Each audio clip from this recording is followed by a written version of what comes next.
Hey guys, it's me, Tiffany. So, if you know me at all, or even watch my channel lightly, I love zombie games so much.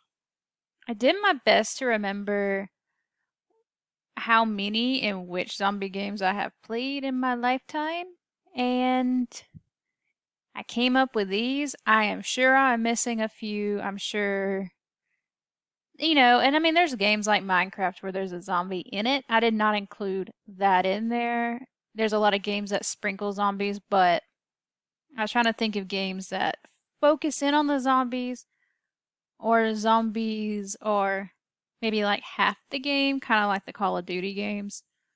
So, yeah, I'm going to rank them. And I also left out remakes. Like I've played like the remake of Resident Evil 1 and the original. I'm not going to put both on this list. I don't want to take all day. So, which do I want to start with? Um, I guess since recently I finished The Last of Us on my channel, I can do I can do the first game as the first one. I will give it an S.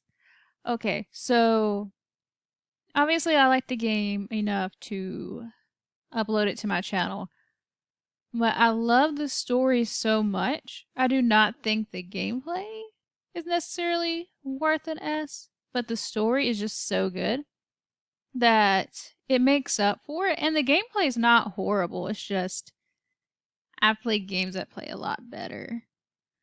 Um, I think I got Last of Us 2 on here. I don't know where it's at though. Did I forget The Last of Us 2? I've played that recently, so it should be on here. Yeah, I guess I forgot The Last of Us 2. Oops. So I'm just gonna talk about it anyways. So, The Last of Us 2 would get a B from me. I don't know how I forgot to put it on there unless I'm just completely blind and don't see it. I think the gameplay itself was phenomenal. It looked amazing. And the way they took the story towards the end of the game, that made it a little bit longer than necessary, kind of knocked off a couple of ranks for me. But yeah, I don't want to spoil too much with that. Since it's a really new game, like if it's been out for a couple of years, I would not care. But The Last of Us 2 would get a B, so pretend I was smart enough to put The Last of Us 2 in this. Alright, so I think I'm just going to go in order on the rest of them. So if I do I guess I'll kind of do them in order. But if they're in the wrong, just don't worry about it. So Black Ops 1 definitely gets a B as well. I never played Black Ops 1 online except for the customization games that you can play with your friends, like over LAN Party. I got the game kind of late. I didn't play Black Ops 1 until probably about a month or two before Black Ops 2 came out. But all of my friends only cared about zombies anyways. And they all had like the DLC pack. So I got the game for like $7 and I played the hell out of zombies on Black Ops 1. And I was actually okay on that. Like, I'm not good at every Call of Duty zombies, but, I, I was okay at that. Black Ops 2 gets an S. Like, it was my first Call of Duty game just because I didn't really care until my friends made me care. I love the zombies on it. I love the online. I actually like the story. Black Ops 2 is like the only Call of Duty game that I truly, truly enjoyed all the way through. Like the other ones were just pass by games to play with friends, but Black Ops 2 was the only one that I would actually play by myself. And it was the only one that I felt like I was okay at. I don't know why, but I was better at Black Ops 2 than I was any other Call of Duty. But maybe it was the only one I really cared about, to be honest. And it was new and a fresh game. So since I see Black Ops 3, I'm totally said I was going to go in order, then I'm not. I'll put it here. I didn't play the online very much just because whatever. But I thought the zombie maps were pretty cool. Zombie U. Yeah, I had this like free and I hated it. I mean, that's all I gotta say. Like, the idea was real cool and I was super excited to play it. People were telling me it was fun and like, bleh. So, okay. I was about to say, do I just want to go ahead and talk about The Walking Dead since I've uploaded all but Michonne on my channel? Well, I guess I'll go ahead and do Dying Light because Dying Light 2 is coming out. I'll give Dying Light an A. Everything except for the last mission you can play with people, and it's a co-op online game, and those are the kind I typically prefer. I'm not a super competitive person, but I do like to play along with friends. And the story was actually pretty good. I liked the parkour in it, and I liked the whole setup. And it felt really different compared to most zombie games or movies, and I appreciated that a lot. It's gonna bug me if I don't do these Walking Dead games in order, so I will. I'll give one an A. And if you've watched my Walking Dead series on my channel, I did 1 through 4, and I go and I talk about it, you know, when I'm playing through the game. I didn't really do a review. I love the Walking Dead universe a lot. I love the comics, I love the TV show, I even watched Fear the Walking Dead. I even kept up with the little plane thing that would come on between episodes of shows. I just love that universe. And the reason why the first season gets an A is because it is a point and click game. And while I don't mind those, it's hard for me to rank point and click and visual novels above an A just because they are a different type of game. And you can do your choose on adventures like Until Dawn, but that still has more gameplay elements than a typical Telltale game, in my opinion. So, on that merit, it just can't get an S. But it was like maybe the second or third video game that ever actually made me like physically cry. So I have to give it that. And I have to give season 2 the same rating. It made me cry too. I cry more easily now than I used to. I don't know what triggered in me, but I cry at movies and games a lot easier. But at the time that these games were coming out, I did not have that personality trait. I rarely cried over anything, which is hard to believe if you know me in real life. But at one point, I like never cried, and those 2 games made me cry. And I'm going to give season 3 a C.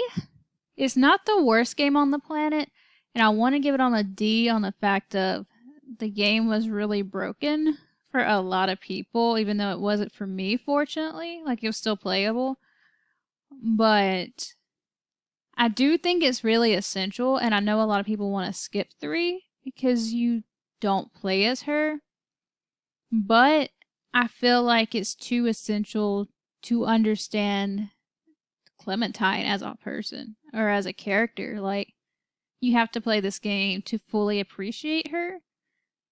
And for a little context, but I know it's not everybody's thing.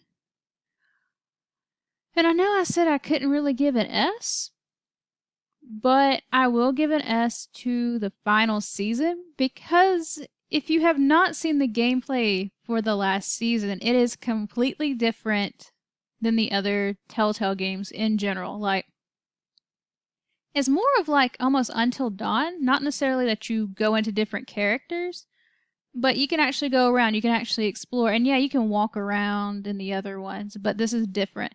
Like, when you fight, you actually have a couple of options. You can actually kind of dodge. It's not just quick time events, and yes, there are plenty of quick time events, but it felt more like a game. There were more puzzles.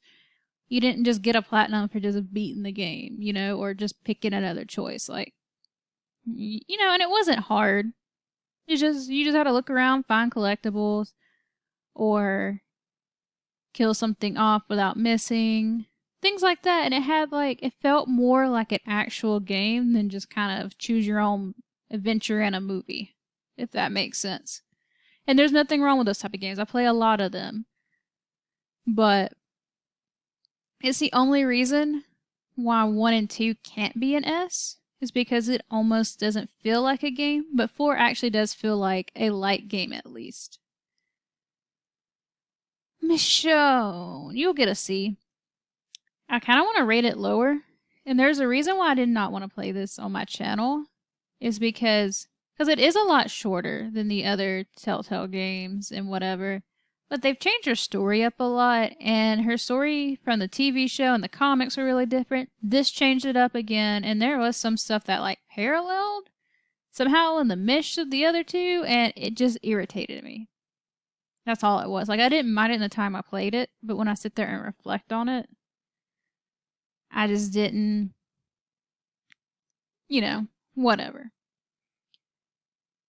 Garden Warfare. I'll give that a C because it's fun. But it's just one of those games like you play with friends, and we liked it for like a month. Then never cared again. This is all I gotta say on that. Resident Evil, I think that's 5, right? Yeah, that's 5. I'm sorry, this is small on my screen, and I'm not wearing my glasses because I don't want everything to glare back. But if this is not 5, we're gonna pretend it's 5.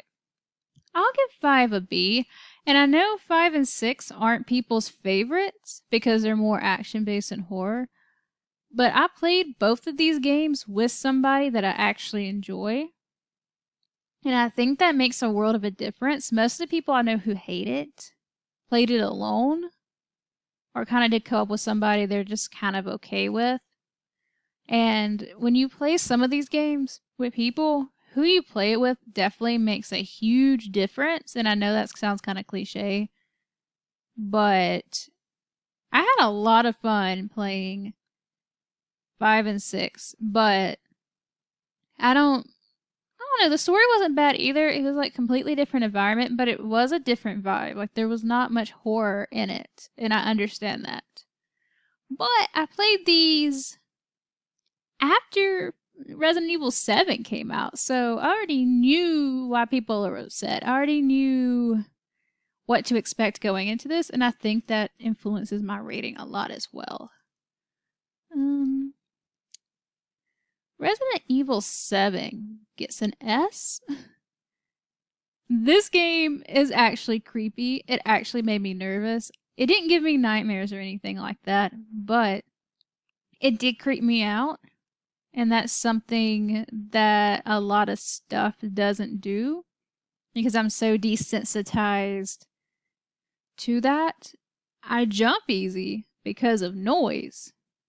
That's just because it's noise and I get overstimulated like that. So I just jump. I don't know why I've always done it. Even if I'm not scared, I know what's going to happen. I will jump at noise. But to me, that does not count as scary. Like jump scares are just, they're not, fear. But Resident Evil 7 actually made me nervous. Like running away, the boss fights, like my heart actually raced.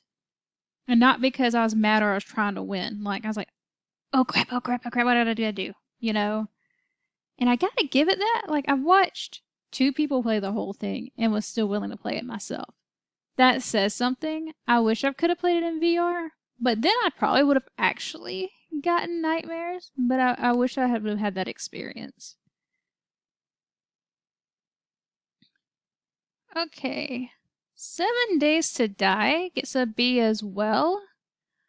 It is like Minecraft, but zombies, but different at the same time. It has the aspect of you gotta lay a bed down, or you might randomly generate anywhere. You gotta craft, you gotta build houses, but there's hordes at night, and every 7 nights there's a horde.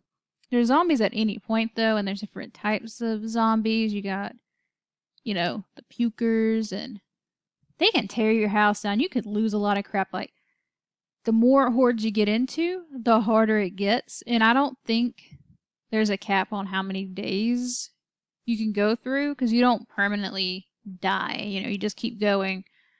Only thing I will say is I did play this on the PS4, and I know PC is a little different, The frame rate's dropping during those hordes, especially when you start getting on like in the 60s, like day 63 and up. It's almost unplayable if you don't have like a bunch of traps because the frame rate would just like plummet and like it's like you're teleporting places. Like it got really bad. Days Gone. I've played this recently and I've been thinking about playing it for my channel. It is a long game, so I'm trying to decide if I do play it, how I'll go about it. But I loved it so much. Like, Days Gone is one of the best games I have played in such a long time. I absolutely loved it, and I made the wonderful decision of playing it with headphones on. And I know a lot of games have background noises for the environment, blah, blah, blah. But Days Gone, the 2 times I played it without the headphones, like, it was still a good game, but you gotta play it with the headphones. I actually cared about all the characters. I cared about where the story goes. I actually wanted to 100% it. It was a lot of fun. The only thing is, kind of like 7 Days to Die, hordes made the frame rate drop hard. And the other person I know who's played this game played on the PlayStation Pro. And apparently that wasn't as big of an issue on the PlayStation Pro. But I just have a regular PlayStation 4. So maybe that was why. And it made it kind of hard to do hordes because of the frame rate. Like, I know this is cheesy and a cheap way to go about it, but you just kind of go in, kill a few, come out, kill a few, come out. Because if too many came around, yes, they're hard to go fight off, and that's the point. But when you can barely move because of the frame rate, that's just irritating. That's like the only gripe I had about the game. But I even love just like driving around and seeing the scenery. I think they're in Oregon, somewhere near Portland or whatever. I could be wrong, but they're somewhere like on that side of the country, and it's absolutely gorgeous. Like, oh my god, it's gorgeous. And the story went in ways that I did not expect. And it didn't do like the exact opposite, but it did in a way that I didn't necessarily think of. And that's something rare, you know? It's like, oh, it didn't go the way you want, but it didn't go the opposite either.